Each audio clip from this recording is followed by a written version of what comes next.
Mardi 26 janvier, ce soir, en manchette. La tendance à la baisse se poursuit.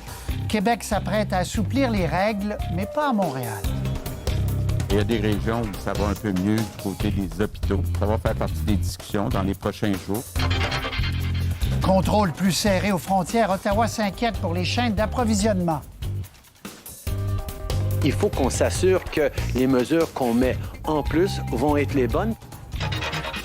Accès restreint aux vaccins. Il n'y aura pas d'impact sur la vaccination, dit Justin Trudeau. Je comprends qu'il y a certaines préoccupations politiques par rapport à certains vaccins. On est encore confiant d'avoir ces 6 millions de doses pour la fin mars.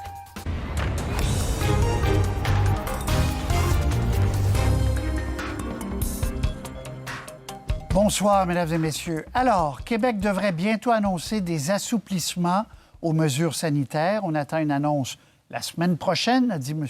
Legault.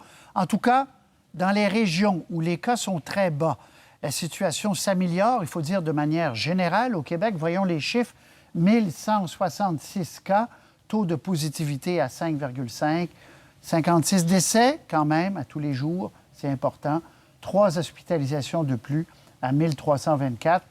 À peu près plus de vaccinations, parce qu'on ne reçoit plus de doses de Pfizer cette semaine.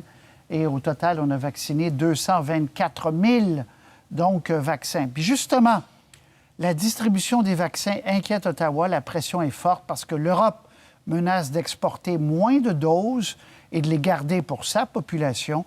François Legault, par ailleurs, continue aussi de demander à Justin Trudeau d'interdire les voyages non essentiels. Mais ce n'est pas si simple. On vous expliquera d'ailleurs à 18h30 un dossier là-dessus. En fait, le fédéral craint qu'en limitant les vols, on nuise aux chaînes d'approvisionnement des différents biens qui arrivent aussi par avion. Mais Sébastien Bovet, M. Legault ne lâche pas le morceau et continue à mettre de la pression sur Ottawa.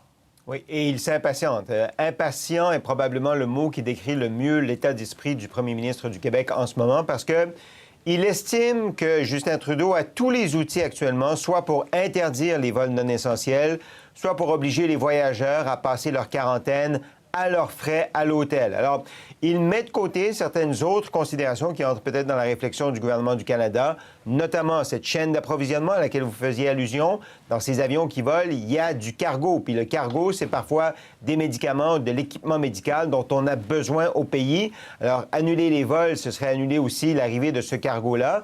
Puis il y a aussi la santé financière des compagnies aériennes. Mais M. Legault est traumatisé d'une certaine façon par l'épisode de la semaine de relâche du mois de mars dernier. Il ne veut pas revivre cet épisode et donc il met énormément de pression sur le gouvernement fédéral pour serrer la vis aux voyageurs.